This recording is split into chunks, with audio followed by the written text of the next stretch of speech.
Hi everyone, welcome to my channel. Today we're going to be taking a look at another new accessory for the Nintendo Switch OLED, and that's the GripCase OLED from Skull & Co.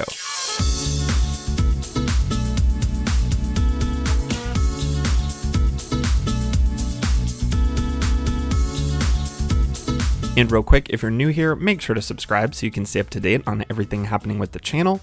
And with that out of the way, let's take a look. Now, I've reviewed a few other grips from Skull & Co. in the past, so you may be familiar with a lot of the features of the GripCase OLED here, especially the interchangeable grips that come with it. You'll see on the side of the box here, you have the 3 different sizes you can choose from, with the snap grip being the smallest, the trigger grip, the medium size that has a little bit of an extra ridge on it to wrap your finger around like a trigger, and then the plus grip, which is the largest one. But the big difference here with the GripCase OLED compared to the Neo Grip, that was the grip that they launched right around the launch of the Switch OLED, is the fact that this grip is dockable, and it also offers, I guess, a little more protection because it's a full wraparound case as well. So let's get it opened up here and take a look inside. We've got a little manual here showing how to install it properly.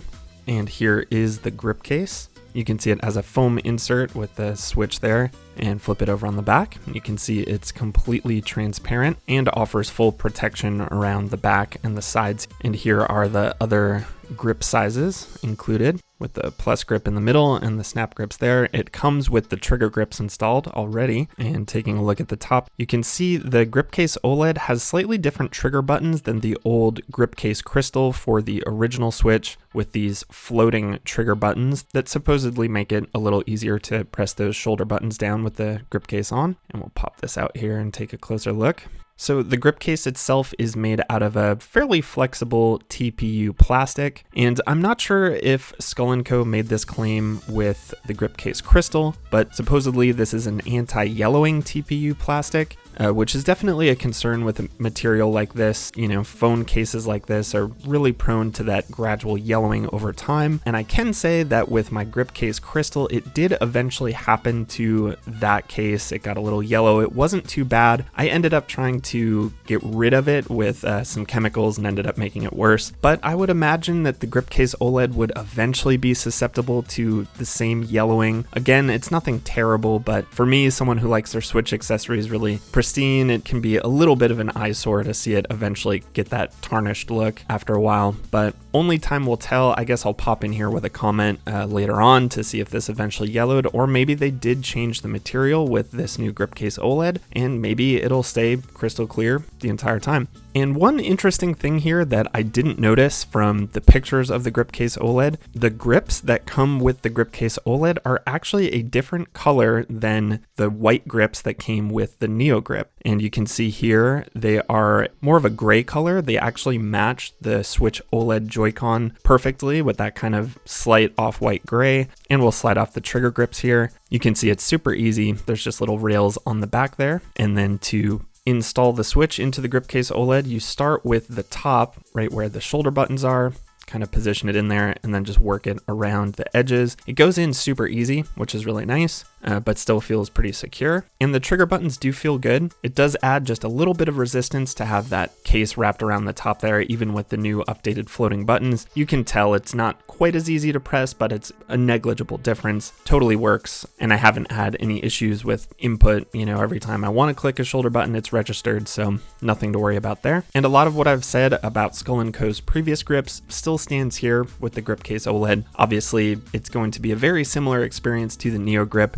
as far as overall feel goes, since the interchangeable grips are the exact same shape. And for my personal preference, I've pretty much been sticking with the plus grips, you know, both on my Neo Grip and now with the GripCase. Those are just the ones that are the most comfortable to me. My biggest critique as far as the grips go, and this has always been the case, is I do wish that they were rubberized instead of just being slick plastic. I find something like the Satisfy grip has a little better grip to it with the rubber on the back, but other than that, very comfortable, very ergonomic, a big improvement over just the standard Joy-Con. So with the wraparound case here, unlike the Neo Grip, you won't be able to access the Switch OLED kickstand since it's completely covered. And then taking a look around the top and the sides here, you can see that there's a lot of nice detail as to the cutouts for the fan vents, for the cartridge slot, the little covering for the power and volume buttons, and I'll pop the snap grips on here. You can see those offer just a little bit of extra grip, nothing too substantial, but it does make a difference. And then obviously that helps with portability. You're not adding giant grips on the side there. And this time too, I just went with the standalone GripCase OLED. This one didn't come as the bundle with the max carry case, but just like Skull & Co.'s previous grips, the GripCase OLED will fit perfectly in their max carry case. So all in all, I'm really pleased with the GripCase OLED, just as I have been with Skull & Co.'s previous grips. At $22.99, I think the GripCase OLED is priced really well, and I really love the interchangeable grip design that Skull & Co. has been using for the past few years here. It's especially great for someone like me who owns multiple grips now and multiple sets of interchangeable grips, and I can change them out based on what color Joy-Con I'm using. And you can also buy the interchangeable grips individually if you already have a grip body, like a GripCase OLED or the Neo Grip. You don't have to purchase a whole new grip to get the interchangeable grips. So I think the pricing structure of Skull & Co.'s products is really fair, really consumer friendly. So I've always been a fan of that. And then as far as the features go of the GripCase OLED compared to the Neo Grip, you do have some benefits here. Like I said before, you've got full wraparound protection. So if you're worried about dropping your Switch or getting some dings on it, you've got nice protection all the way around the Switch other than the screen and like the face of the Joy-Con. Although if you are using the max carry case with it, I don't know how much you really have to worry about that, but I'm sure for most people, any extra protection is a good thing. I've been using Skull & Co.'s Neo Grip pretty much the entire time since the Switch OLED released, and I'll admit it's a little annoying to have to remove the Neo Grip every time I want to dock my Switch, so it is really nice to have a dockable option with the GripCase OLED, but there are just a couple little things to keep in mind there as far as the docking goes. Skull & Co. actually reached out to me sending a video that they released shortly after the release of the GripCase OLED that due to the texture of the interior of the dock and the GripCase OLED itself, both are made from this really smooth, kind of highly polished plastic, and at certain times when you dock the GripCase OLED, it can get stuck in the dock.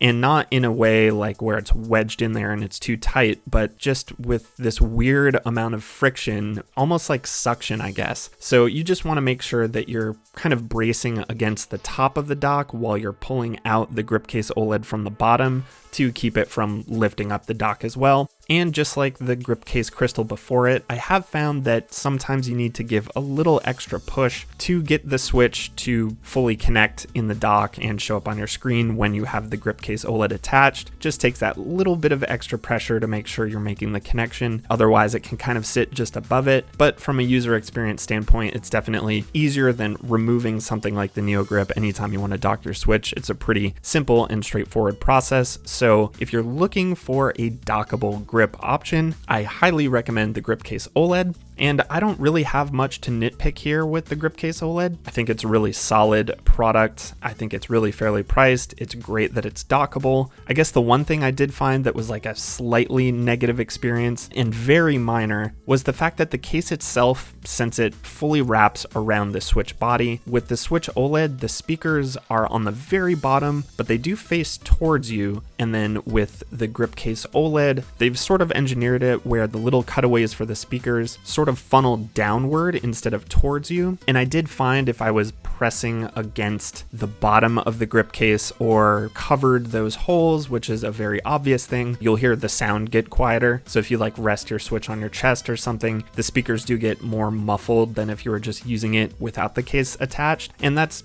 quite the nitpick. That's very minor, but it is something I noticed. But then as far as personal preference goes with the GripCase OLED versus the Neo Grip, I do have some things to say there because I do find that I enjoy the Neo Grip a little bit more. And again, this is just a personal preference thing. With the Switch OLED, I have drastically increased my handheld playtime versus docked. I feel like before the Switch OLED, I was probably doing like 60-40 handheld versus docked, but now it's probably more like 80-20 or even 90-10. I guess that's the long way of saying I'm not taking my Switch in and out of the dock nearly as much. So if I do want to dock it, I'm not really annoyed by having to take the Neo Grip off. It is really easy to do. And I do find that the Neo Grip just feels a little bit more solid. And I think that just comes down to the material it's made out of. The Neo Grip is made out of rigid plastic and, grips the Switch very tightly, whereas the GripCase OLED has a little bit of give to it with the flexible plastic. It's definitely not loose. It feels like a solid grip, but I guess in moments of maybe a little more high intensity gaming, you can feel it creak or move just a little bit. So which one you decide to go with is totally going to be a matter of personal preference. I imagine that there's actually going to be more people who prefer the GripCase OLED to the Neo Grip. I know a lot of people were waiting for this release specifically because a dockable Switch grip is very important to them, or they really like the idea of a full wraparound protective case. So that's totally understandable. You can't really go wrong with either one. It really just depends on how important dockability is to you, or with something like the Neo Grip, you do still have access to the kickstand.